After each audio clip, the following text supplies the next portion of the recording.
Martin Scorsese's latest movie, Killers of the Flower Moon, has certainly received a lot of acclaim, but unfortunately hasn't done too well at the box office considering how much it cost to make. At this time it has only done $155 million globally. It has been reported that the film had a budget of around $200 million, so therefore it has not even broken even, maybe making a loss of around $50 million. And if we don't even include a marketing budget, it would have lost even more than that. However, as it was bankrolled by Apple, who after its cinematic run is going to show it on their own streaming platform, maybe it was less of an issue for the film to be profitable in its cinematic release, but rather give Martin Scorsese the platform to tell the story he wanted to tell. But why did this film perform so badly in line with other projects? Martin Scorsese's films have never really set the box office on fire. They do well financially to some extent, but considering the numbers that Marvel Studios produces, it makes nothing. But one of the things that will be a hindrance to its performance at the global box office is the film's length.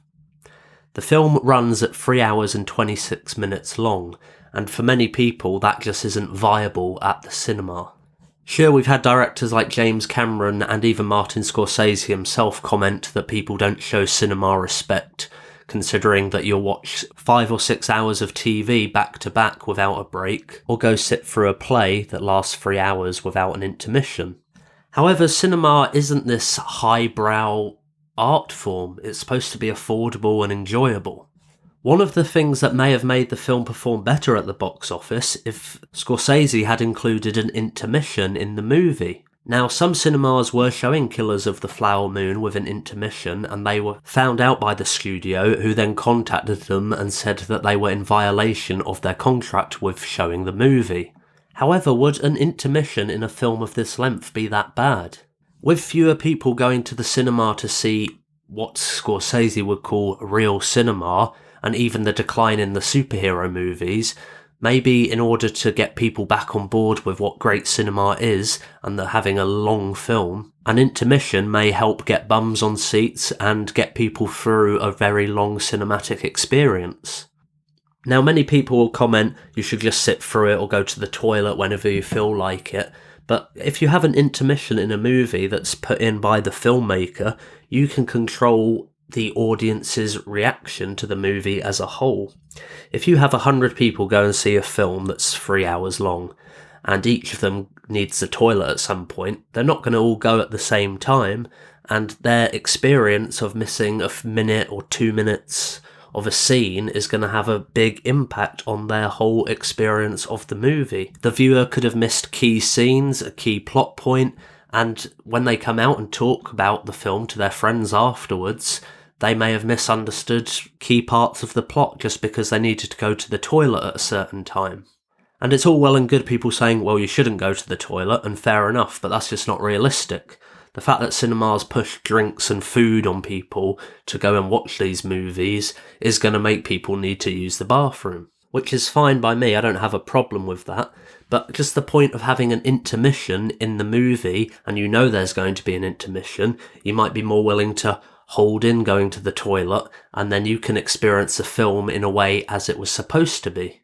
Yes, Killers of the Flower Moon is a long movie, but if you have 100 people who miss key scenes, different parts of the movie, it's going to be a very different cinematic experience for all those people. And it's not going to be the same film for those people because of the key scenes that they missed. But by having an intermission, you control when that point is, and people could more likely have the same experience that the filmmaker had intended. There have been lots of long movies in the past which did have an intermission. I do even remember when I was younger in primary school, we watched The Sound of Music, and it had an intermission on the VHS tape that we watched on the television. And if you go back to films like The Fall of the Roman Empire, which is almost 4 hours long, stuff like Once Upon a Time in America, almost 4 hours long, stuff like Dr. Zhivago, Lawrence of Arabia, Cleopatra, they're all over 3 hours long. And these all had intermissions. Even Marvel Studios considered putting an intermission in Avengers Endgame because they knew the film was going to run at over 3 hours in length. And it being no different to someone who watches the film at home and has the ability to pause it, they're not going to miss anything. But when you run off to the toilet in the cinema, the whole film doesn't pause. So having the intermission is a good way in order to get the whole audience to experience the same movie. And I have seen calls for other long movies to have intermissions in them. Most recently, Ridley Scott's Napoleon, which currently runs at 2.5 hours, isn't receiving the best reviews, but considering that Ridley Scott had a 4-hour version of the movie, which is going to show on Apple TV as well, why couldn't we have that released in the cinema with an intermission? One of Scott's previous movies, Kingdom of Heaven, received a lot of flack for its theatrical release, but when we got the director's cut, which was considerably longer, around 45 minutes more of movie, it fixed a lot of the key plot points and people really got into the film and enjoyed it for what it should have been. So when Ridley Scott is forced to release a 2.5-hour version of Napoleon and it gets bad reviews by critics, this is not the vision the director had made. And yes, it's hard for people to sit through a 4-hour movie, but surely having an experience where people have the ability to go and see the film that lasts for 4 hours and you can have a break in the middle would get people who may not necessarily want to go and sit for a 4-hour movie come along. Oppenheimer, which also ran at 3 hours in length, could have used an intermission, although admittedly I didn't need to go to the toilet throughout the film. But because I'm such a big Christopher Nolan fan, and the fact that Christopher Nolan has this power as a filmmaker to get people to watch a 3-hour biopic, and for the movie to almost generate $1 billion globally is fantastic. I'm not sure in that instance that having an intermission would have brought more people in to see the film, but in something along the lines of Killers of the Flower Moon, or getting to see the 4-hour version of Ridley Scott's Napoleon, I could see that benefiting from an intermission.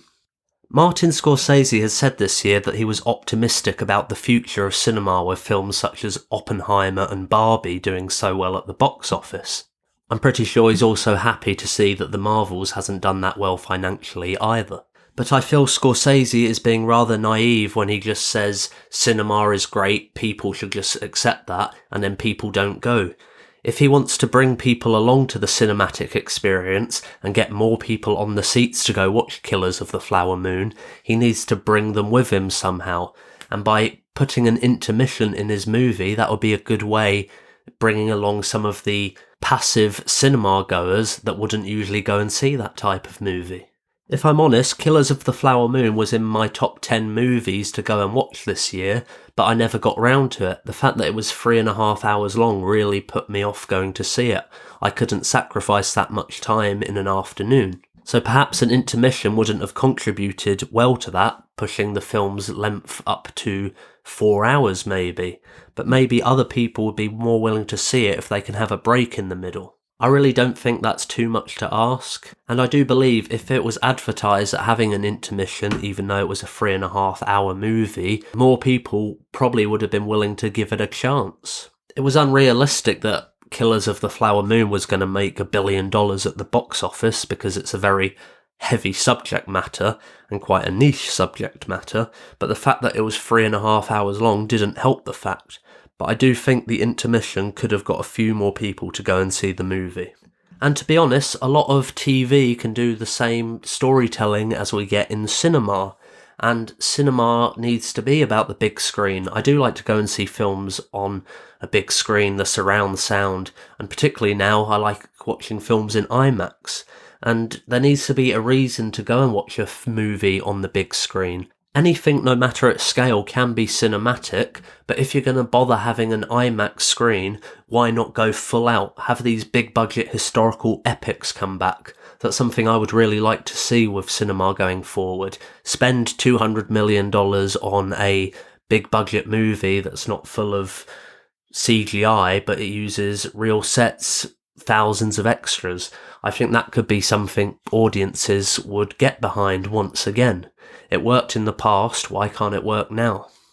But this is all just theory at the end of the day. I could be completely wrong about intermissions, but something especially for Ridley Scott's Napoleon, which is going to be a 4-hour epic on his director's cut, would definitely need an intermission. But I'd be okay with more films being over 3 hours in length if we could get an intermission. And with James Cameron's future Avatar movies probably going to be running at that length too, why not have an intermission?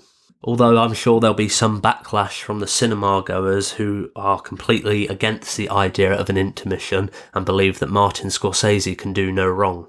But this is just my opinion at the end of the day, and I think it could work, but it could go horribly wrong. And I just thought I'd share those thoughts with you in this video. Do you think Killers of the Flower Moon would have done better at the box office if it had an intermission? Let me know your thoughts in the comments below. Please give this video a like, subscribe to my channel if you haven't already, and make sure to click the bell icon to receive notifications for all of my videos. That's it for now. Thanks for tuning in.